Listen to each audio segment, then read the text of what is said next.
The bike has a few pieces of brass on it, and it just makes it look really classy.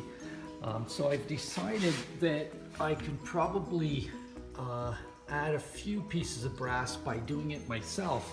So I took this nut, which used to be steel, and was able to turn it into brass, or give it a brass finish, by using a torch, heating it up, and as soon as it gets hot enough, just brush on with a brass brush, and it melts and sticks to the bolt. So this is the oil plug bolt. It should look pretty cool. Here's the bolt before I gave the brass finish, and here it is after.